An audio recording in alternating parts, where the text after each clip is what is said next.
Eu quero saudá-los em nome do Senhor Jesus Cristo, amém? Amém. Vocês todos são muito bem-vindos à casa do Senhor para adorá-lo, e eu sinceramente me sinto muito feliz e animado ao vê-los aqui nesta noite.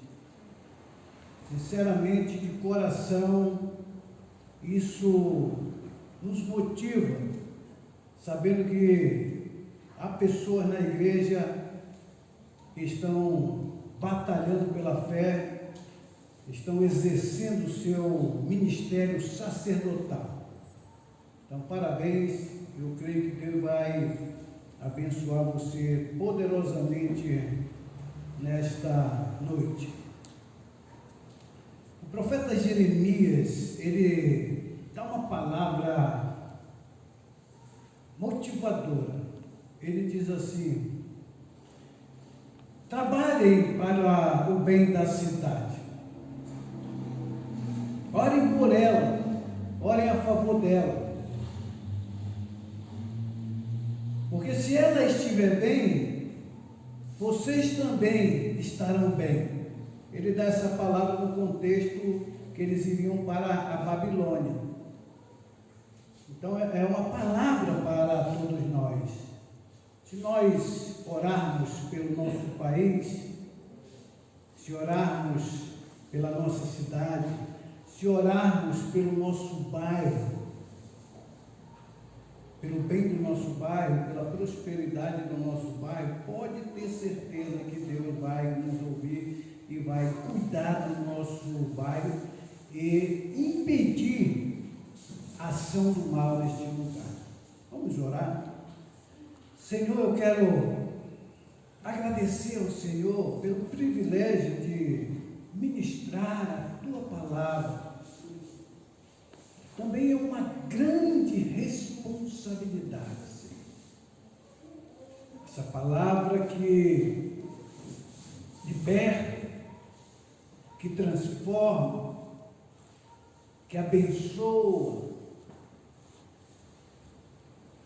que nós saímos daqui melhor do que quando entramos, saímos com esperança, com a unção e com o poder do Senhor para os enfrentamentos que teremos aí fora, Senhor. Em nome do Senhor Jesus, que eu oro e agradeço, amém. A primeira mensagem que eu ministrei aqui sobre os distintivos dos batistas foi sobre a autoridade da palavra. Ela é também um princípio nosso. A Bíblia é como nosso manual de fé. A Bíblia é como luz que ilumina a nossa jornada, que transforma as nossas vidas a cada dia, através dos seus princípios, nosso manual de batalha espiritual diária, pelo entendimento que nós temos, que estamos numa guerra espiritual sem medida. Então ela é a autoridade. Depois nós comentamos sobre a igreja soberana. A nossa igreja, ela é independente. Nós somos o reino de Deus. A igreja local é o reino de Deus na terra, principalmente aqui no Parque Cocaia. Nós temos uma missão aqui nesse bairro. Nós somos como uma embaixada de Deus aqui nesse bairro.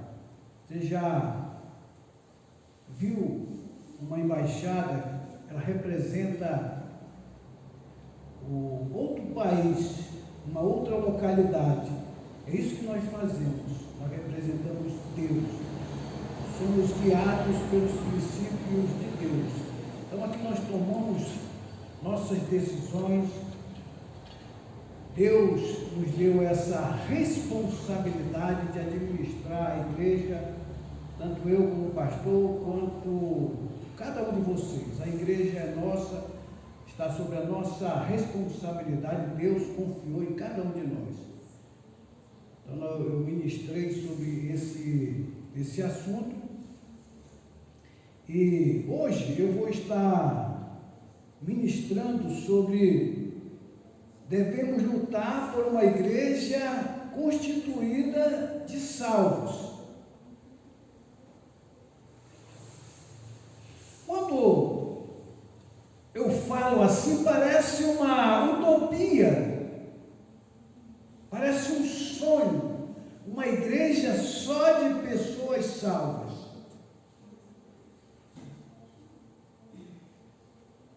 Porque a palavra diz que o trigo está junto com o joio. Na realidade, nós não sabemos quem é salvo e quem não é. Embora nós deduzamos pela atitude, pelo fruto da pessoa. Mas só Deus, de fato, é quem sabe. E ao terminar essa mensagem, se você prestar atenção, vai se juntar a nós para construir uma igreja de pessoas salvas no Senhor Jesus Cristo. Quando terminar essa mensagem, se você assimilar essa mensagem, você vai se juntar a nós para construir essa igreja de pessoas salvas. Então, cada pregação, de repente, a pessoa pode se autoavaliar se o comportamento dela é de uma pessoa salva de verdade. E também lutar arduamente para que isso aconteça. E então queremos ver isso acontecer na nossa igreja. Igreja constituída de pessoas salvas. Agora, o que é uma igreja? Às vezes nós temos a impressão que sabemos disso, mas às vezes os conceitos, as ideias não estão claras para nós. Segundo o livro Fundamentos Bíblicos dos Batistas, de onde eu extraio esse conteúdo, diz o seguinte: o termo igreja foi usado mais de 100 vezes na Bíblia. Seu significado literal é chamados para fora. A palavra refere-se à assembleia ou congregação. Esse termo foi usado quando Israel estava no deserto. Uma assembleia de pessoas. Na Grécia, não era todo mundo que podia participar dessa assembleia para os debates sobre os principais temas que aconteciam naquele lugar. A pessoa tinha que ser um cidadão. Nós somos cidadãos do céu. Um cidadão é aquela pessoa que entende claramente o seu papel, os seus direitos e as suas responsabilidades, não somente entende, mas pratica, cumpre os seus deveres. E assim ele também reivindica os seus direitos. Então, um cidadão consciente deve fazer isso. Você, como um cristão, um membro da igreja, se você percebe que as coisas não estão acontecendo da maneira que deveriam acontecer biblicamente, você deve procurar a direção, o pastor, e questionar isso, perguntar. E com certeza, eu pastoreando, eu vou dar uma explicação para você o porquê que eu estou tomando uma decisão ou nós não estamos agindo da maneira que deveríamos. Atos 7:38, vamos ler esse versículo. Atos 7:38.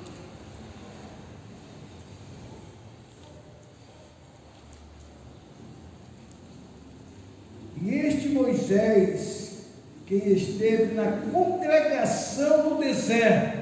Então, com o anjo que ele falava no Monte Sinai, e com os nossos pais, o qual recebeu palavras vivas para nos transmitir. Aqui o termo é congregação, é a igreja reunida. Também em Hebreus 2:12,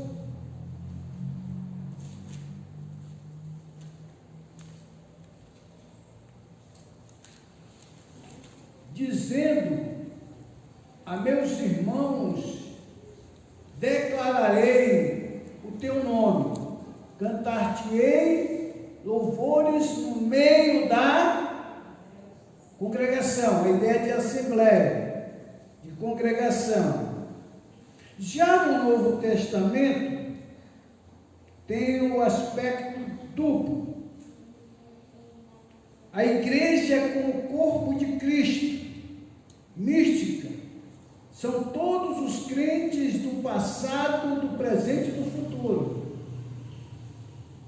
A ideia aqui, irmãos, quando a gente pensa na igreja, no sentido de corpo de Cristo, no sentido de igreja mística, como organismo, nós devemos pensar na igreja do passado, daqueles que já morreram, estão em algum lugar aguardando o desenvolvimento da história, a igreja do presente, que somos nós, e nós não sabemos dos que virão no futuro, e também de todos os crentes que existem em todos os lugares que nós não conhecemos, crentes que estão na África, nos Estados Unidos, na China, todos pertencem à igreja. Lá em Mateus 16:18,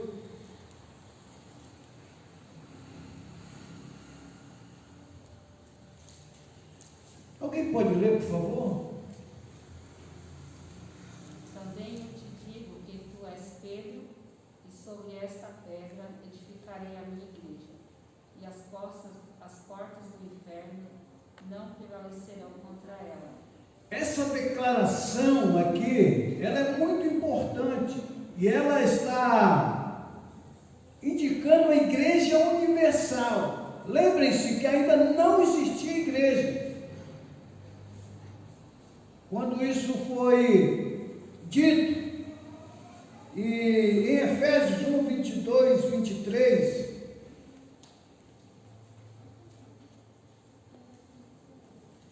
alguém pode ler, por favor, para participar também? 1:22-23. E pôs todas as coisas debaixo dos pés, e para ser o cabeça sobre todas as coisas o deu à igreja, a qual é o seu corpo, a plenitude daquele que a tudo enche em todas as coisas. Então, quando nós pensamos em Cristo como cabeça da igreja, aquele que deve dirigir a igreja, o que na realidade nós precisamos entender é que ele delega a direção da igreja para nós. Por exemplo, ele delegou para o pastor Silvio a autoridade de administrar a igreja. Ele é o dono da igreja. Jesus é o dono da igreja. Foi ele que comprou a igreja. Foi ele que morreu pela igreja.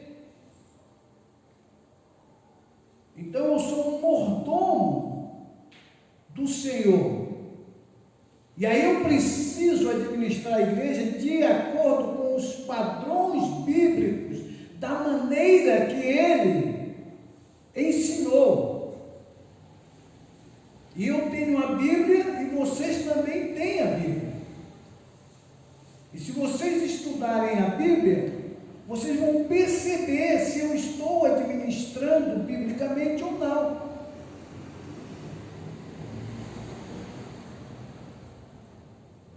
A igreja local aparece mais de 90 vezes, são os salvos da localidade e que servem ao Senhor juntos, Atos 13, 1.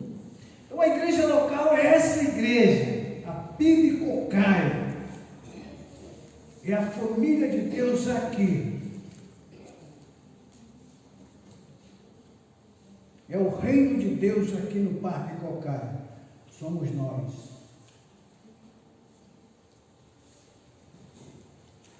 Alguém pode ler, por favor?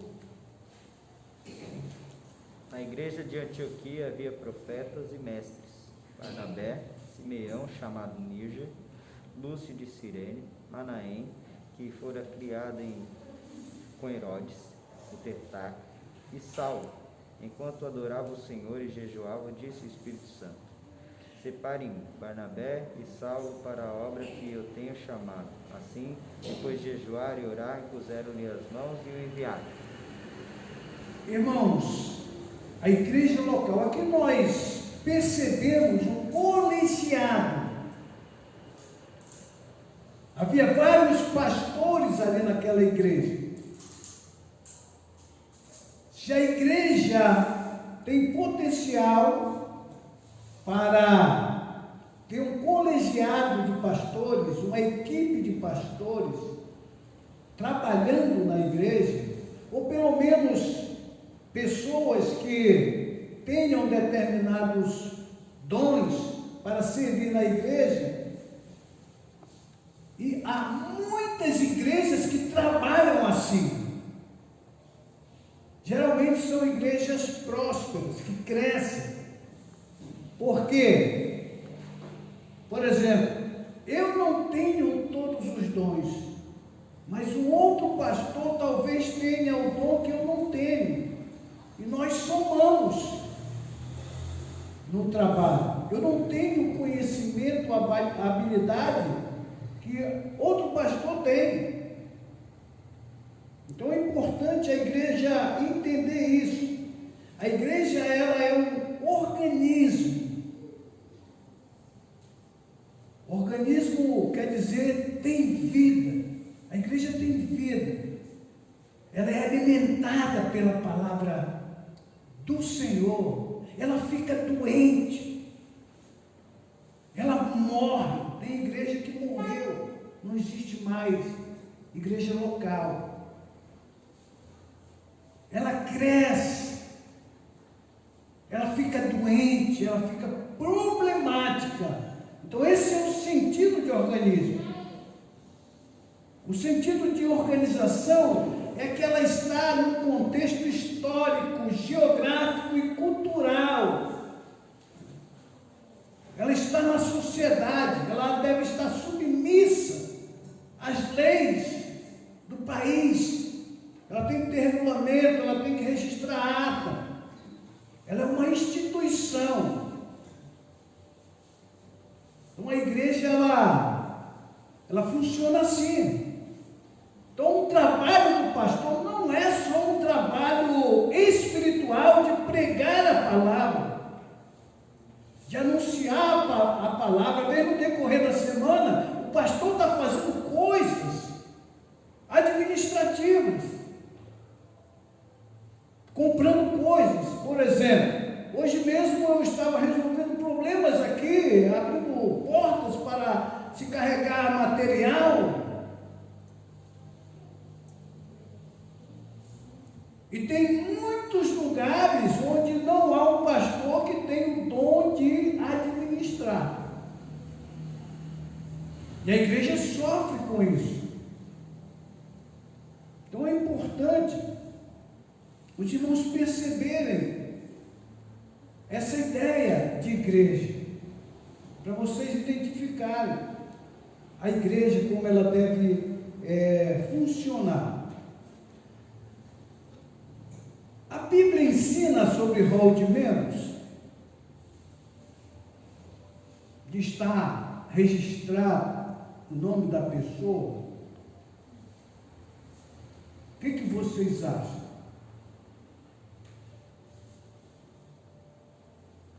Nós vamos aqui fazer uma exposição, mostrando que no Novo Testamento há um embasamento para a membresia da igreja. Agora, nós não devemos ficar empolgados com essa questão de membro da igreja. Por quê? Porque, irmãos, ao avaliar essa situação e fazendo uma analogia, uma comparação, eu percebo pessoas que não são membros da igreja e são mais fiéis do que os membros. Frequentam mais a igreja do que os membros. Contribuem mais do que os membros, não de todos os membros, porque existem membros fiéis. Então, quando nós falamos em rol de membros, eu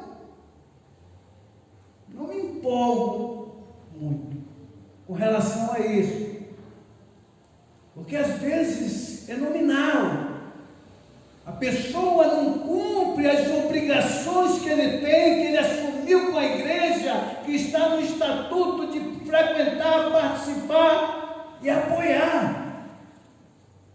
Por isso nós estamos repensando a igreja, para alguém se tornar membro da igreja. Porque não adianta colocar ele no nome, eu sou membro da igreja. É melhor deixar ele à vontade, até ele tomar uma decisão.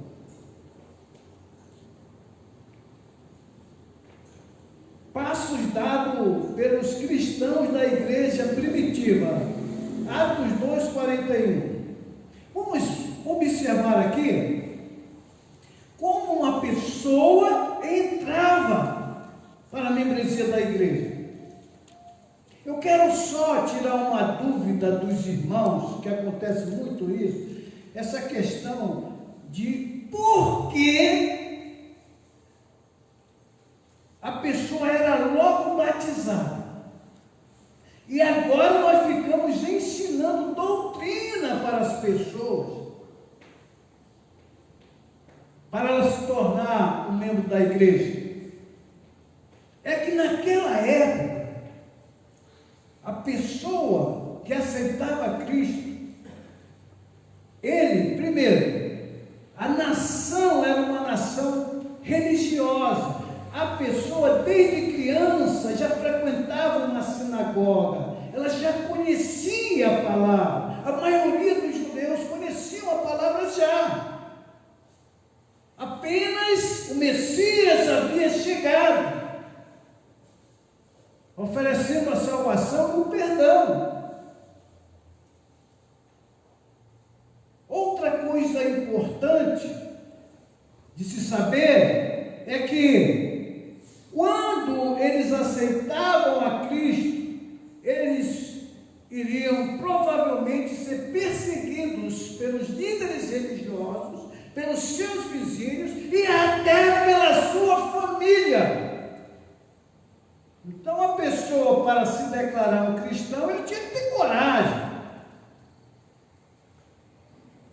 Eu conheço história de pessoas, de famílias católicas, que ao aceitarem a Cristo, eles declararam essa pessoa traidora. Acontecia e ainda acontece isso. Então, vamos lá. Primeiro, a salvação. Então, os que lhe aceitaram a palavra, em primeiro lugar, essa palavra aqui, ó. Os que aceitaram a palavra A salvação através da fé na mensagem do Evangelho. Os que aceitaram a palavra, os que creram na mensagem, os que foram salvos. Então, para se tornar membro da igreja, primeiro a pessoa tinha que crer, ela tinha que aceitar a fé. Era o primeiro passo. Segundo, depois da salvação, o crente fazia profissão pública de sua fé através do batismo. Aceitaram a palavra, foram batizados. E era por imersão. O verdadeiro batismo é por imersão. Há outros tipos de batismo. De onde apareceu esses batismos? Ou esse batismo, por exemplo, por aspersão? Há quem diga que foi em virtude de não ter água. No livro de Daquê, pós-apostólico, menciona isso. Então não tem água, vamos jogar uma água na cabeça dele, ele está batizado. Mas biblicamente a ideia que nós temos é que a pessoa era batizada por imersão. Era uma declaração, uma identificação com Cristo. Eu pertenço à família de Deus. A pessoa está dizendo publicamente, para quem quiser ouvir em alto e bom som, ele está dizendo, eu assumo a fé, eu sou filho de Deus. Isso é identidade. Nós precisamos entender isso e declarar isso. Quando alguém nos perguntar quem nós somos, nós podemos responder, eu sou filho de Deus. Eu fui criado por Deus para as boas obras.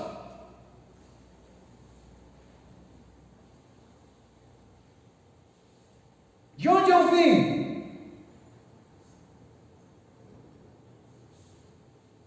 De Deus. Foi Ele que me criou. Mesmo não salvo, era criatura de Deus. Não fazer o mal a ninguém e ainda fazer o bem às pessoas. Em Romanos 13, 9, 6 e 10 diz assim, ame os outros como você ama você mesmo. Quem ama os outros não faz mal a eles.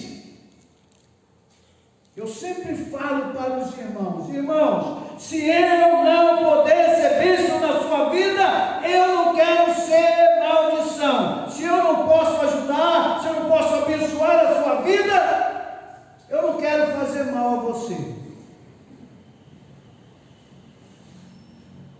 A não ser que eu faça de uma maneira sem perceber. Mas eu não quero fazer mal a ninguém. Eu quero ser justo.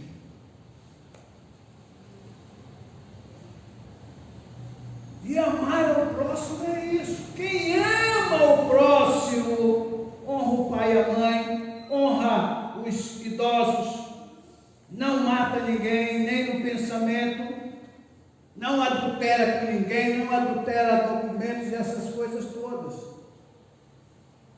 Não rouba nada de ninguém, é honesto.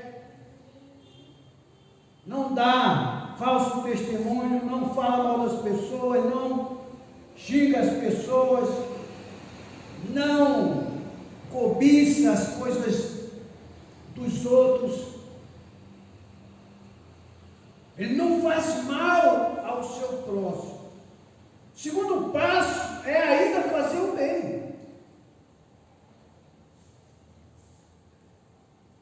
medida da nossa condição. Agora, qual é a função dos membros na igreja? Você é um membro da igreja, qual é a função? Você precisa cumprir a sua função. Vamos lá em Gálatas 6, 1 e 2.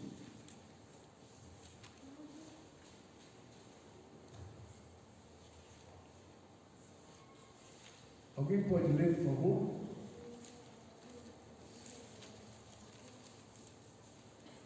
Irmãos, se alguém for surpreendido em algum pecado, vocês que são espirituais deverão restaurá-lo com mansidão. Cuidem-se, porém, cada um para que também não seja tentado.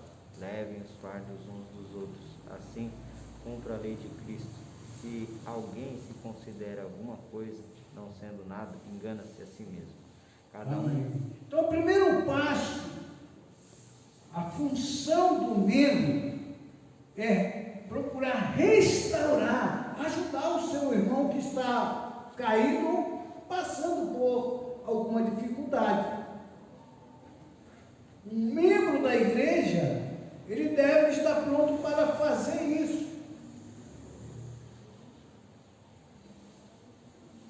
Eu vou passar porque nosso tempo aqui está indo rápido. Eleição dos oficiais. Nós temos 2 oficiais na igreja, os pastores e os diáconos. Agora, irmãos,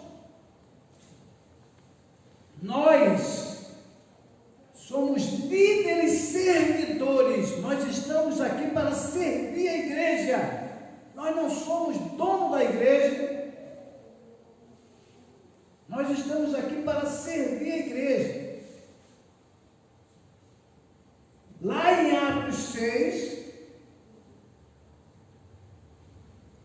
a igreja cresceu e houve aquela demanda lá. Aí os diáconos, isso é muito importante para a igreja entender. Foram eleitos os diáconos, havia critérios, a pessoa tinha que ter boa reputação, ser cheio de sabedoria para assumir o cargo. Não era qualquer pessoa. Tinha que ter essas qualificações. Enquanto os apóstolos iriam se dedicar à oração e à ministração da palavra. Isso são áreas essenciais. Existem áreas muito importantes na igreja. Não podem ser negligenciadas. Então nós temos que ter essa consciência. Eu sou pastor, eu não sou dono da igreja, eu não estou aqui para mandar na igreja. O trabalho diaconal é servir, é um trabalho mais material, é auxiliar o pastor nas suas atividades.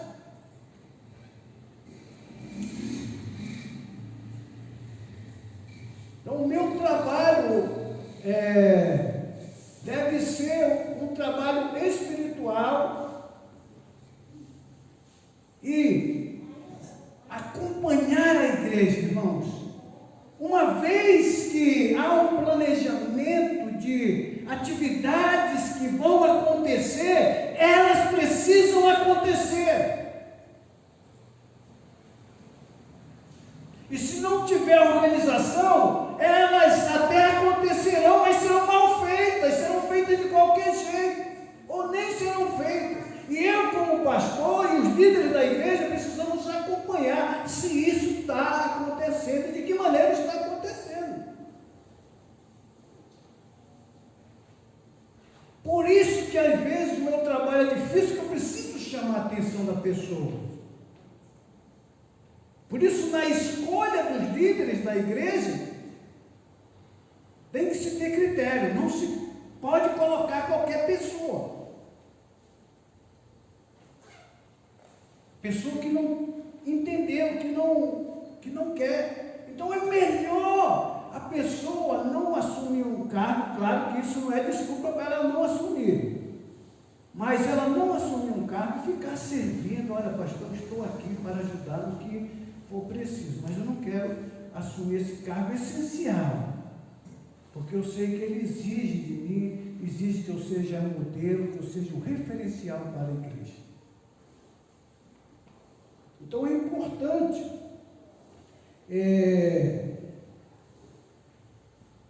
1 Timóteo 5, 17 a 20. Essa aqui é uma área muito melindrosa para a igreja. Olha só, devem ser considerados merecedores de dobrados honorários os presbíteros que presidem bem, com especialidades que se afadigam na palavra e no ensino, falando do sustento pastoral. A palavra de Deus diz que aquele que prega o Evangelho, lá em 1 Coríntios 9, no contexto, diz assim: aquele que prega o Evangelho, que viva do Evangelho. Está se falando de pastores, o contexto são os apóstolos, que sejam sustentados. Por quê?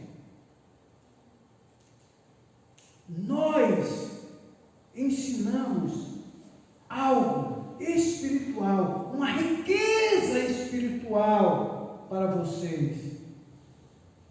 Talvez vocês nem consigam entender muito bem isso. Se você estudar, você vai ver. Eu creio que tem muitos jovens que não querem ser pastores por causa da dificuldade. Às vezes a igreja não entendeu o papel e o trabalho deles. E os pais também começam a orientar: filho, vai ser médico, vai ser engenheiro, vai ser tudo menos pastor. Por exemplo, nós olhamos a nossa igreja aqui, se você, quantos querem ser pastores? Provavelmente nenhum. Aliás, tem um que está. Mas ser pastor é a melhor coisa do mundo. É o trabalho mais glorioso. E Deus honra, irmãos. Deus honra o pastor.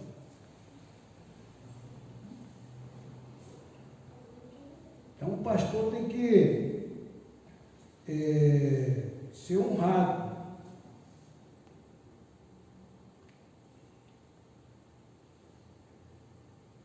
Oração, vamos fechar aqui com oração. 12:5 de Atos. Isso são os papéis dos membros.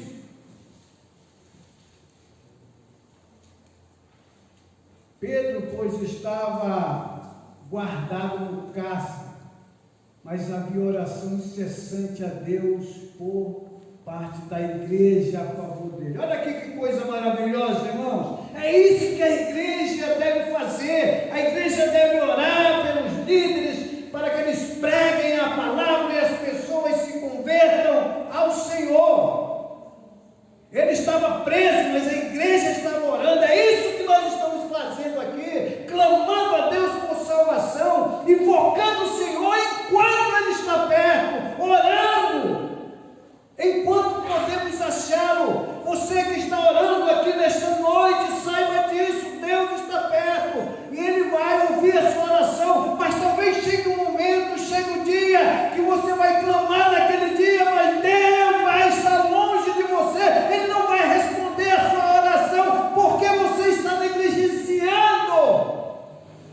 Mas você que está aqui, às vezes a solução do seu problema lá na frente está sendo resolvido aqui hoje. E muitas coisas que talvez não aconteçam na sua vida, é talvez porque você ainda não está preparado para receber as bênçãos. Talvez Deus precisa transformar alguma área na sua vida. Mas Ele vai no tempo certo, no tempo de Deus te abençoar. Irmãos, eu sei que você pode ser muito melhor do que você é, você pode crescer muito mais do que você tem crescido, Deus pode prosperar a sua vida muito mais do que Ele tem prosperado.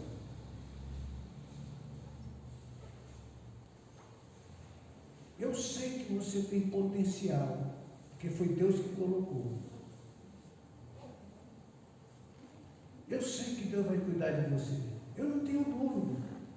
Ele vai cuidar de você. Ele promete.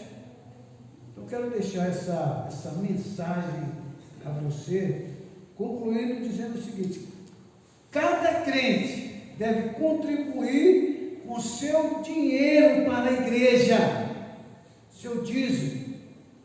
A igreja não cobra isso, irmãos. Não fica falando, olha, você vai ser bem tratado, vai ser aceito, respeitado, tanto faz você dar o seu dízimo como não. Mas se você é um crente fiel, você vai contribuir como membro da igreja. E não vai te faltar. Acredite. Mas você vai ser uma pessoa amada por nós, independente de qualquer coisa. Quem ganha com isso é você. E a igreja também, mas mais você. O seu esforço também. Você vai contribuir com o seu esforço, com o seu sacrifício, o seu tempo para o serviço cristão. Saiba que você está aqui nesse momento, você está prestando um serviço a Deus. Você está fazendo um sacrifício a Deus. Você entende que é isso? Você deixou a sua casa. Muitos aqui trabalharam, e às vezes trabalharam duro e estão aqui. Isso é um sacrifício aceito pelo Senhor. Rogo-os, irmãos, pelas misericórdias de Deus, que vocês apresentem os seus corpos diante do Senhor como sacrifício vivo, santo e agradável, que é o culto racional. É isso que vocês estão fazendo, vocês estão praticando a Bíblia.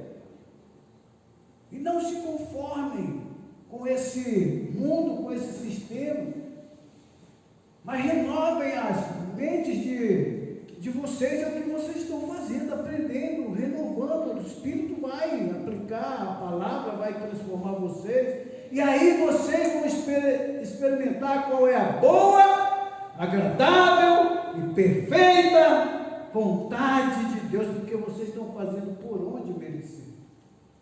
Deus não dá as bênçãos deles para as pessoas que não se esforçam, que não buscam. Então, que Deus abençoe